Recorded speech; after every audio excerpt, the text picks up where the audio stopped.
नमस्ते दोस्तों, आज हम आरपीएससी सेकंड ग्रेड पेपर 1 2023 का पेपर सॉल्व करेंगे और 50 क्वेश्चंस पूरे करेंगे।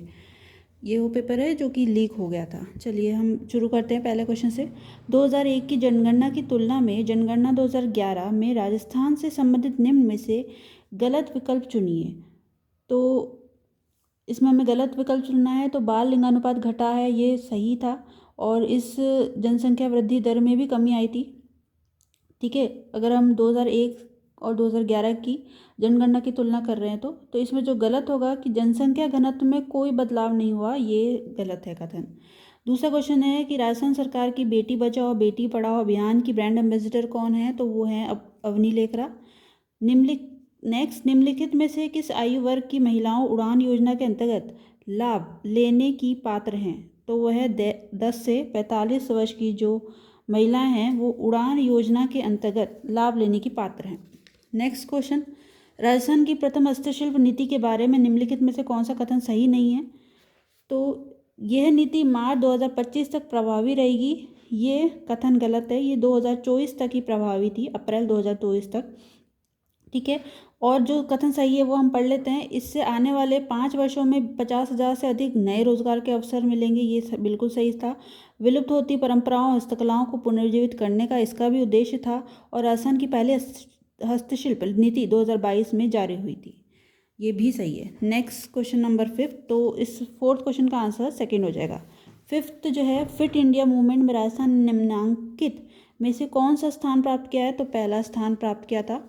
नेक्स्ट क्वेश्चन है, निम्न में से किन्हें राजस्थानी भाषा का साहित्य अकादमी युवा पुरस्कार 2022 दिया गया? तो आशीष पुरोहित को दिया गया था।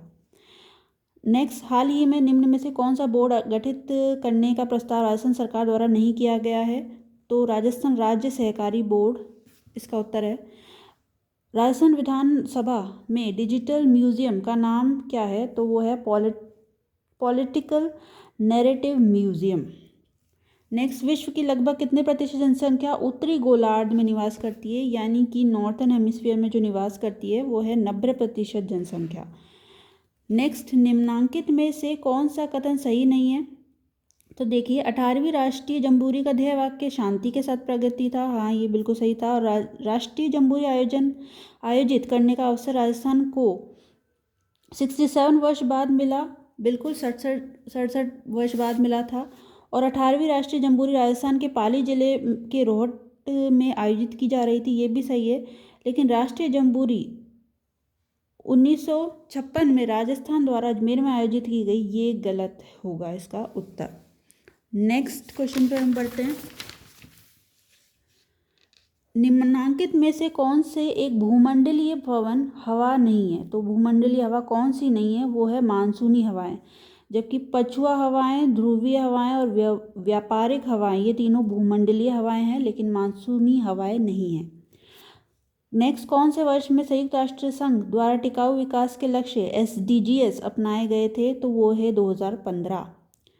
जनसंख्या प्रवर्तन नियंत्रण हेतु किस देश ने त्वचा के रंग के आधार पर नीति अपनाई थी? ऑस्ट्रेलिया ने। पूर्वांचल हिमाचल की निम्नलिखित पहाड़ियों को सही उत्तर से दक्षिण क्रम में व्यवस्थित करना है। तो पहली पहाड़ी जो आएगी वो आएगी आपकी पटकोई, जो कि उत्तर में है। फिर उसके बाद नागा, फिर है बैरल और फिर है मीज़ो। ठीक है, तो इसका उत्तर BCAD पहला हो जाएगा। नेक्स्ट, सूची ए को सूची सेकंड से मिलान करना है। तो पहला है गैलापेगोस द्वीप। जो गैलापेगोस द्वीप है वो प्रशांत महासागर में है। कनाडी द्वीप जो है वो अंध महासागर में है। डियागो गार्सिया जो द्वीप है वो है हिंद महासागर में। और न्यू साइबेरियन द्वीप जो है वो है आर्कटिक महासागर में। तो इसके अकॉर्डिंग इसका उत्तर तीसरा सही हो जाएगा। नेक्स्ट क्वेश्चन, पेनगंगा और वैनगंगा सहायक नदियाँ किसकी हैं? ये गोदावरी की हैं। सुंदरी एक महत्वपूर्ण प्रजाति है किसकी? मैंग्रोव वनों की। नेक्स्ट, निम्नलिखित में से कौन सा पश्चिम भारत का अपतटीय तेल क्षेत्र नहीं है? तो अंकलेश्वर एक अपतटीय तेल क्षेत्र नहीं है। नेक्स्ट, भारत में खाद्य तेलों के उत्पादन के संदर्भ में निम्न में से कौन सा कथन सही है? तो भारत विश्व में वनस्पति तेलों का नंबर 1 आयातक और दूसरा सर्वाधिक उपभोग करने वाला है, बिल्कुल सही है। और अगस्त 2021 में भारत में खाद्य तेलों की उपलब्धता को बढ़ाने के लिए खाद्य तेलों पर राष्ट्रीय मिशन ऑयल पाम का शुभारंभ किया गया। ये दोनों ही कथन जो है भारत में खाद्य तेलों के उत्पादन के संदर्भ में सही है, तो इसका उत्तर ये हो जाएगा। नेक्स्ट, उत्तर पूर्व मानसून के माध्यम से भारत में अक्टूबर से दिसंबर महीने के मध्य लगभग 75 सेंटीमीटर की उच्चतम मौसमी वर्षा होती है। तो ये कहाँ होती है? तो ये होती है कोरोमंडल तट पे, ठीक है।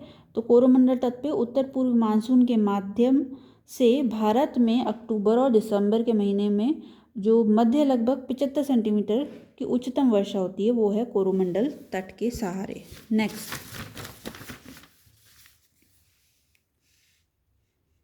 निम्नलिखित में से कौन सा कथन सही है ये आपको बताना है।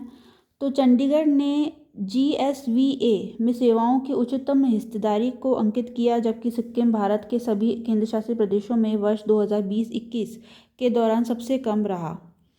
बिल्कुल सही है। भारत के सभी राज्यों में वर्ष 2020-21 के दौरान GSVA सेवाओं में महाराष्ट्र और कर्नाटक शीर्ष 2 योगदान करता है, दोनों सही हैं। नेक्स्ट क्वेश्चन, निम्नलिखित में से किस क्षेत्र में 2020-21 H1 और 2021-22 के दौरान उच्चतम FDI इक्विटी अंतर्वाह आकर्षित किया? तो कंप्यूटर सॉफ्टवेयर और हार्डवेयर में। नेक्स्ट क्वेश्चन, आर्थिक सर्वेक्षण 2021-22 के अनुसार निम्नलिखित में से कौन सा कथन भारतीय दवा उद्योग के बारे में सही है? तो भारतीय फार्मास्यूटिकल उद्योग फार्मास्यूटिकल उत्पादन मात्रा के अनुसार विश्व में तीसरे स्थान पर है, बिल्कुल सही है। और भारत वैश्विक आपूर्ति में 30% हिस्सेदारी के साथ जेनेरिक दवाओं का दूसरा सबसे बड़ा आपूर्तिकर्ता है, ये गलत है, तो इसका केवल उत्तर ए सही होगा। नेक्स्ट क्वेश्चन, 1935 के अधिनियम द्वारा निम्न में से किस व्यवस्था को समाप्त किया गया है? तो प्रांतों में जो द्वैध शासन है उस व्यवस्था को 1935 के अधिनियम के द्वारा समाप्त किया गया है। नेक्स्ट, निम्न में से किस अधिनियम द्वारा प्रांतों में उत्तरदायी शासन की स्थापना का प्रयास किया गया? तो 1919 का अधिनियम जो था उसके अकॉर्डिंग। नेक्स्ट, निम्नांकित में से कौन सा भारत में संवैधानिक विकास का सही कालक्रम है? तो पहला है कि केंद्रीय विधानसभा के लिए निर्वाचन होगा, फिर दूसरा होगा केंद्र और इकाइयों के मध्य शक्ति का वितरण, फिर हम केंद्रीय विधायिका के 2 सदन, और चौथा संविधान सभा की रचना। ये इसका सही उत्तर होगा, उत्तर 3। नेक्स्ट, विभाजन के उपरांत पुनर्गठित संविधान सभा में डॉक्टर BR अम्बेडकर किसका प्रतिनिधित्व करते थे? तो बम्बई का। नेक्स्ट, निम्न में से कौन सा देश भारत का 2021-22 में सबसे बड़ा व्यापार का साझेदार रहा है? वो है संयुक्त राज्य अमेरिका। नेक्स्ट क्वेश्चन, भारत के संविधान अनुच्छेद 15(1) राज्य को अपने नागरिकों के साथ कुछ निश्चित आधारों पर विभेद का प्रतिषेध करता है। इन आधारों में निम्नांकित में से कौन सा सम्मिलित नहीं है? तो वह है भाषा। सूची 1 को सूची 2 से मिलान करना है। तो प्राकृतिक पर्यावरण की रक्षा का संवर्धन जो है अनुच्छेद 51A के सेकंड में 7वें में दिया गया है। सार्वजनिक संपत्ति की सुरक्षा जो है हमें आर्टिकल 51A 8th में दिया गया है। और वैज्ञानिक दृष्टिकोण को विकास के लिए जो है आपका 51A 8 में दिया गया है। और जो सार्वजनिक संपत्ति की सुरक्षा है वो आपको 51A 9 में दिया गया है, ठीक है। और देश की रक्षा जो है वो हमें 51A 4 में दिया गया है, तो इसका सही उत्तर हो जाएगा पहला। नेक्स्ट क्वेश्चन है, निम्न में से कौन सा प्रारूप समिति के सदस्य नहीं थे? तो HC मुखर्जी इसके सदस्य नहीं थे। जो सदस्य थे वो थे MS सादुल्ला, KM मुंशी और NG आयंगर, ये तीनों सदस्य थे, लेकिन HC मुखर्जी नहीं थे। किस अनुच्छेद के तहत राज्यपाल द्वारा आरक्षित रखे गए विधायकों पर राष्ट्रपति निर्णय लेता है? तो अनुच्छेद 2001 के तहत निर्णय लेता है। नेक्स्ट है, निम्नांकित में से प्रधानमंत्रियों में से किसने किसी मंत्री को उप प्रधानमंत्री का पद नहीं दिया? तो राजीव गांधी ने नहीं दिया। नेक्स्ट है, राजनीतिक दलों को स्थापना के बारे में निम्नलिखित में से कौन सा युग्म गलत है? तो बहुजन समाज पार्टी जो है वो 1985 में नहीं, 85 में नहीं, जबकि 1984 में आई थी। बाकी नेशनल पीपल्स पार्टी 2013 में आई थी, ऑल इंडिया तृणमूल कांग्रेस 1998 में आई थी और राष्ट्रवादी कांग्रेस पार्टी 1999 में आई थी। नेक्स्ट है, निम्न में से जो विकल्प अनुच्छेद 39 के अनुसार आर्थिक न्याय से नहीं जुड़ा है वह है, कौन सा ऐसा है जो नहीं जुड़ा है? तो निजी संपत्ति का विरोध इसमें नहीं है, जबकि समान नागरिकों को जीविका के पर्याप्त साधन प्राप्ति का अधिकार है। इसके अंदर धन और उत्पादन साधनों का सर्वसाधारण के हित के लिए केंद्रण न हो, ये है। और समान कार्य के लिए समान वेतन, ये तीनों ही हमारे इस अनुच्छेद में है 39 में, लेकिन निजी संपत्ति का विरोध इसके अंदर नहीं आता। नेक्स्ट क्वेश्चन, एशियाई एकजुटता की अभिवृद्धि के लिए स्वतंत्रता के बाद प्रथम एशियाई संबंध सम्मेलन जवाहरलाल नेहरू ने कब आयोजित किया था? तो 1947 में किया था।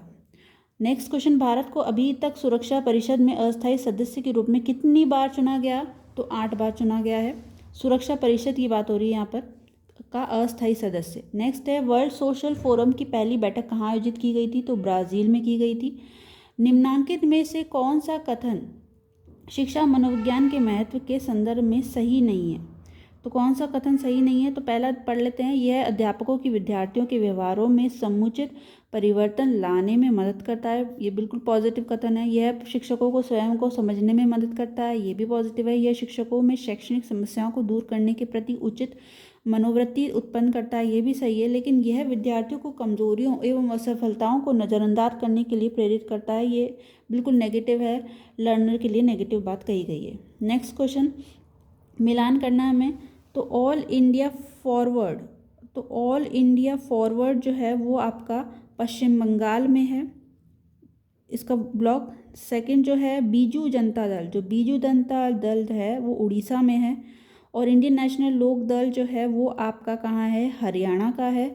और लोक जनशक्ति पार्टी जो है आपकी वो बिहार की है। तो इसका उत्तर सेकंड हो जाएगा। नेक्स्ट, डेवलपमेंट, अब ये साइकोलॉजी के क्वेश्चन आ गए, एजुकेशन साइकोलॉजी के।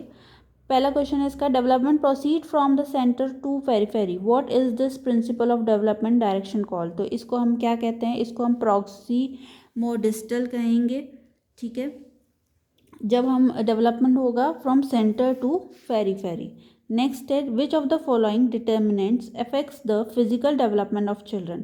तो फिजिकल डेवलपमेंट ऑफ चिल्ड्रन के लिए क्या कौन अफेक्ट करता है? पहला हेरिडिटी होगा, फिर न्यूट्रिशन होगा, फिर गेम्स इन स्कूल होगा और फिर एंडोक्राइन ग्लैंड लास्ट में आएगा। तो इसका उत्तर जो है वो तीसरा हो जाएगा। नेक्स्ट क्वेश्चन पे हम बढ़ते हैं, which of the following is not the prescribed stage of cognitive development as a given by the Jean पियाजे? तो जीन पियाजे ने कौन सी स्टेज नहीं दी थी? इनफॉर्मल ऑपरेशनल स्टेज नहीं दी थी, जबकि प्री ऑपरेशनल, कॉन्क्रीट ऑपरेशनल और सेंसरी मोटर स्टेज इनने दी थी। नेक्स्ट है, which one of the following is not the criteria for considering educational psychology as a science? इनमें से कौन सा क्राइटेरिया नहीं है?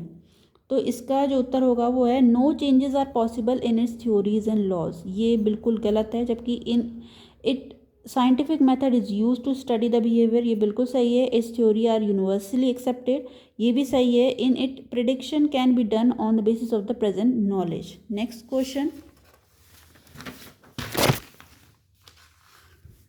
in which step of the 5E approach of constructivist the learners connect learned concept with other related concepts and apply their knowledge and understanding to the real world? तो ऐसा elaboration में होता है, ठीक है। 5E अप्रोच के बारे में बोला गया है, कंस्ट्रक्टिविस्ट अप्रोच के बारे में, जिसमें लर्नर्स कनेक्ट करते हैं लर्नर कॉन्सेप्ट को विद अदर रिलेटेड कॉन्सेप्ट्स और अप्लाई करते हैं उनको नॉलेज और अंडरस्टैंडिंग में अपने रियल वर्ल्ड से। तो ये इलेबरेशन की फॉर्म उसमें आएगा। नेक्स्ट है, reinforcement increase the strength of the connection whereas punishment does nothing to the strength of a connection. This learning law is known as revised law of effect कहेंगे इसको।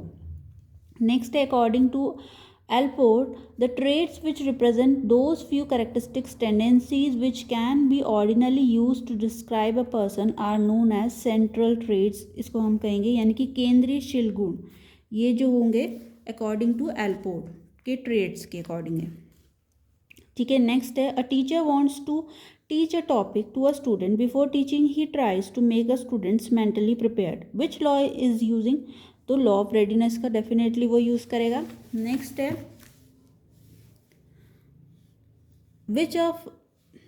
which when a person deliberately forgot his sad experiences and suppressed them in the unconscious mind, this defense mechanism of adjustment is called, तो इसको हम क्या कहेंगे? Repression कहेंगे, यानी कि दमन कहेंगे। नेक्स्ट है, which one of the following is not a correct matching of the dimension and its elements of the tri dimensional theory of intelligence propounded by the Guilford? तो उसका उत्तर क्या होगा? देखिए, डायमेंशंस और एलिमेंट्स दे रखे हैं आपको, तो ऑपरेशंस जो होगा वो एक एविल्यूशन है, बिल्कुल सही है, और कंटेंट जो है वो एक कॉग्निशन है, ये भी बिल्कुल सही है, लेकिन प्रोडक्ट मेमोरी ये गलत होगा मैचिंग, इसलिए इसका उत्तर फोर्थ हो जाएगा, यानी कि ए और बी दोनों सही है। नेक्स्ट है, Rohan scores low on traditional intelligence test but he quickly grasps real life problems and easily picks up the knowledge about how the world works. According to the triarchic theory, this type of intelligence is called practical intelligence, हम इसको कहेंगे। Next है, which of the following are not the projective techniques of personality assessment? इनमें से कौन सी projective technique नहीं है personality assessment की? तो इसके अंदर जो सोशियोमेट्री और केस स्टडी वो नहीं है, जबकि word association and sentence completion projective technique है पर्सनालिटी असेसमेंट की। तो ये थे आज के पूरे 50 से भी ज़्यादा क्वेश्चन।